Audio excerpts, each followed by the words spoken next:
Hi guys, welcome to the 200th video. Can you believe we are already here? I've made 200 videos in the last year and 4 months. 3 videos a week is a bit of a harrowing schedule, but damn if it hasn't been worth it.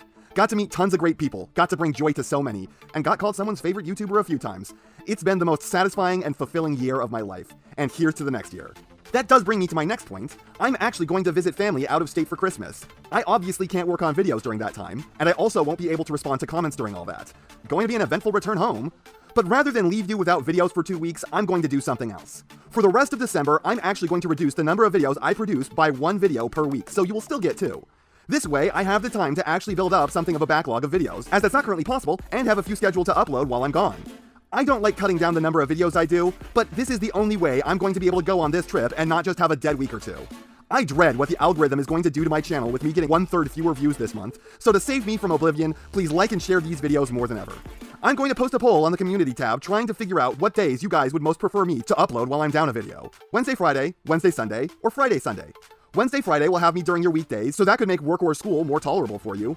Friday, Sunday will put me on the weekend, so you'll have the free time to spend on them. And Wednesday, Sunday will mean that there won't be a 4-day gap between videos, instead of 3 and a 2-day gap. Just something to think about. Lastly, time to do something I've been planning for months and months. Call me Santa Claus, cause it's time for some Christmas gifts. I got sick of doing giveaways where I could only give one person a figure. I basically always wound up feeling guilty by the end, and I wanted to do something special for Christmas. Over the last several months, I bought a small squad of Kingdom Soundwaves for the express purpose of handing them out during the Christmas video. I know it's not the biggest or most expensive thing ever, and a lot of you probably already have one, but they are incredibly fun little figures, and crucially, I can afford a bunch of them to give out in one go. I have 5 of them here. Originally, I wanted there to be 10, but 1, finding these things is actually kind of difficult, and 2, then out of the blue, I lost my income. But I still have 5 of these to give away. Don't worry, I will cover shipping if you win. The contest only runs for today, Sunday the 5th of December 2021. Entries close tonight at 12 p.m. You won't know right away if you win, however. The winners will be announced in the Christmas video. That way, it feels more like the holiday when it happens. That of course means that this time, by entering the contest to win, you consent to me announcing you as the victors before the winners are ever chosen. That way, I can reveal the winners during the Christmas episode. I will tell you how to enter the contest sometime during the video, so you actually have to watch it, and this time I'm not going to put it up on screen, so you can't easily just skip to it. I see all you people who enter to win and don't bother actually watching the video. I wasn't going to let you get away with that forever. Anyways, I am completely at a loss for what to do with this video. It's my 200th one, and I feel like it really needs to be special. But a lot of the other special videos I have slated for other milestones. I already fully produced the first video I ever scripted for the 100 video milestone, and the Fraternacons, the first videos I ever sat down to make, are all already finished, and they aren't even on this channel anymore because not enough of you like them. The only thing I can think of doing is to do a second, much lamer prototype perspective video. With the Masterpiece Grimlock video, it was already all done but the editing. It was some of the hardest editing I ever had to do because of how poorly I laid out the video, but every element was already there. The script was finished and recorded. I'd already taken all the video I was going to use, I just needed to cut it together. A true prototype. Well, after that video was so badly laid out it discouraged me from starting YouTube for years, I kept trying to motivate myself into beginning. And then back when it first came out, I picked up Galaxy Upgrade Optimus Prime and immediately kind of hated it. I had no desire to keep the damn thing, so I was going to return it the next day. But I was still intent on starting YouTube any day now. And to be fair, it only took me another year. So I didn't want to give up on the potential review even though I didn't want to keep the figure. So I came up with this brilliant idea of doing all of the photography of the toy, and then at some point later writing the script for the review using the pictures I already took to make it. And then I never wrote that script. So really, all I have that makes this a prototype perspective is the old photography of a figure that I can't take any more pictures of. And I took no video of the damn thing. It's only still frames. I'm so sorry that this is the best thing I could think of for the 200 video special. All that is to say, I'm warning you now, this video is going to suck. Interestingly enough, when I was done taking the pictures of the Galaxy Upgrade Optimus Prime, I used the same setup to take some video of Masterpiece Grimlock for a second attempt at making his review. Some of that video wound up getting used in the first prototype perspective, so the setup will look familiar to some of you. That might be the longest preamble I've ever done. It's only so long because I actually figure this time the preamble is going to be the actually interesting part of the video, because I have no idea how I'm going to make an episode on this figure when all I have to work with is old bad pictures. Oh, and for the question of the video, for those who don't know what to comment, what would you like to see me do for a 300 video special? Anyways, Galaxy Upgrade Optimus Prime. This is a retool of the Siege Ultra Magnus, and one that really doesn't work. I wish so badly I took better video of this thing, because its ugliness is not done justice by what I've got here. The inner robot is just so dumpy. I don't know how they did it because Ultra Magnus does not come off as fat, but Optimus here needs to lay off the burritos, and cake, and smaller, weaker Optimuses. Bulkhead scoffs at this build, because while they both may be fat, at least Bulkhead didn't skimp on both leg day and arm day, and it looks like he has his pants jacked up all the way to his belly button. This is like a representation of Optimus after the war ended and he got old and is unable to stop talking about that time he scored a touchdown in the big game back in Robo High School. I have nothing but contempt for this robot mode. He comes with a bunch of armor pieces that turn him into his super form, and these are actually a lot worse than the Magnus. Shout out to the big guns Magnus came with always being intended for this figure. I see you pre-tooling accessories, Hasbro. The reason this pile of crap is so much worse than the Magnus is both just how much harder they are to install in vehicle mode and how much more integral they are to the vehicle mode. While yes, the Magnus looked like crap without the part swarming, at least it was complete without it, despite how bad it looked. However, on this, these two wheel pieces actually come off as part of the transformation, and that means if you lose or damage these, you are stuck with an Optimus who got parked in the bad part of town. Then I have to point out how truly annoying my OCD brain finds these leg pieces.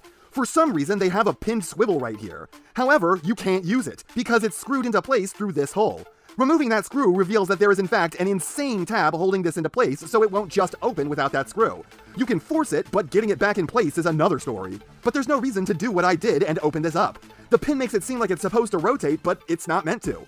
I just have to ask why they bothered with the pin. The screw would have held fine without it. Why are they taunting me with a part that looks like it's meant to rotate? The legs also have these heel stabilizers that don't really seem to do anything. I mean, these were already gigantic feet. Did they really need to have even more heel? But back on the subject at hand, my main problem with this damn thing is how much harder it is to combine up into vehicle mode. I did it only a small handful of times while I had this thing, but after the first time, I learned to dread trying. I don't know what the fuck they were thinking, but they have these weird little hacked off Ultra Magnus pylons here, and you can see that there's both a peg and a tab. These attach to the armored feet, and it would be bad enough to get two different attachment methods working on separate parts, but the real kicker here is that these weren't designed by a human with a brain. These are on hinges, and there are no stoppers on them anywhere, so at all times they are free to rotate around this bar in any direction. Imagine trying to peg something onto a cooked spaghetti noodle.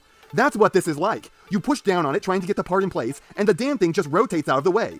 It's fair to say that this one part is what drove me to return this figure. I hated it so much. The combined robot mode is okay, very chunky and very Japanese. If this was a little sleeker, I could like this, but it's a bit too heavy set for me. Though if you like this, I get it. It drives me insane that the wheels on his wings are fake. Like, okay, these don't have to rotate. I'm okay with having false wheels that aren't supposed to rotate. But if they were going to do that, why have them be fake on the side that you don't see in vehicle mode? Seriously, just do both sides, you lazy assholes! What was stopping you? Man, this review, much like those attachment points, is just spaghetti. There is no structure here, only the ravings of a madman. A madman who thinks these guns are lame and is giving away 5 sound waves. And if you would like to win yourselves a sound wave, then all you need to do is 2 things. Well, one thing that has 2 parts. 1, you need to comment on this video with the phrase, Tiny Laserbeak. Laserbeak is 1 word. And in the same comment, you need to type out your YouTube handle. That way, I can just copy-paste that into a spreadsheet without worrying about accidentally clicking on a link. That's all you need to do. Winners to be announced on Christmas. Also, please tell me if you would like the card back signed. So one thing that's nice about this figure is that head sculpt. It's not just the Siege Optimus again. Again. It's actually a new one, kind of similar to his Power of the Primes figure. And I have to ask why they didn't use this one for the Earthrise figure. It's both a cooler head and a bit more accurate to the way it looked in the show. Plus, it's a head that's kind of rare, since this figure was produced a lot less than the Siege figure. I would have had more tolerance for the Earthrise figure if they used this dome. The head on the combined mode is completely ridiculous. Based on the Cybertron Optimus, it is just beyond over-designed. But my only real problem with this is the head wings should be black. These just look so much worse when left in the blue. Otherwise, it's silly but kind of cool. You've seen the accessories, and posability is going to be exactly the same as on the Siege Ultra Magnus, so nothing new to report there. The transformation on this thing was really bad, as I've made clear. Not only is the transformation for the Siege Ultra Magnus not a good one in the first place, but this one is specifically worse than that due to the new attachment method for everything, and it's also confusing when the original one wasn't. The resulting alt mode is supposedly a fire truck. I would like an explanation as to why in the future fire trucks have 2 separate cannons on them. You get one, it shoots water, why are there 2? Was this some terrible committee decision where they went, what if they need to fight 2 fires across the street from each other at the same time? This is just a clusterfuck of a design that's kind of cool in a dumb way, but also just kind of dumb in a dumb way. Here are the size comparisons I used to plan on doing, and here's the inner Optimus with the Ultra Magnus's armor on him. It looks okay in the pictures I took, but it's a lie. The chest is not pegged in. It's sticking forward because the Optimus's pecs come to a point that keep it from laying flat. I kind of like the blue fists with the red wrists and blue housing, so it's interesting to say the least. And here's the Siege Magnus with this thing's armor on him. It's even more conspicuously not attached in the chest here, but you can still put on the whole set of armor because curiously, the Magnus still has the extra tab slots in the forearms that allow the arm pieces to attach. Pre-tooling! So yeah, this really isn't a good figure. The mold it was based on was always kind of limited, and this just makes that worse. It's got a goofy design that I can't believe the comics decided to use instead of the infinitely superior Siege version. It's got stiff proportions, weak posing, a bizarre alt mode, and one of the worst chug transformations I've ever had the displeasure of handling. It started with a bad one and went out of its way to make it worse. I get that this figure has a special place in some people's hearts as the only representation of this version of this character we are probably going to get for a good few years, if ever again, but it's just not worth the money. If you need one of these, then you need it, but everyone else should avoid this at all costs. I guess if we're using the old scale I made before I ever started YouTube and never ended up using, this isn't quite a buy it if you hate yourself or love stupid things, and I'm not quite sure it's even an but it's definitely not okay, because I don't even want this for less. I just don't want this. I do not want to own it. Hell, I want to not own it. I feel like I'm letting you all down with this being my 200th video. I just feel like I should have done better or come up with a cooler idea, but I just drew a blank. Man, I wish I could have come up with something cooler than this. Sorry. And that's not half of what I have to say, but it's enough of what I have to say. And I know, you know, what everyone else tells you to do at the end of these videos. So, if you liked what you saw here, please do that. And if you'd like to take it a step further, then please, share this video with any friend you think may be interested. I hope you all enjoyed listening to me waste your time.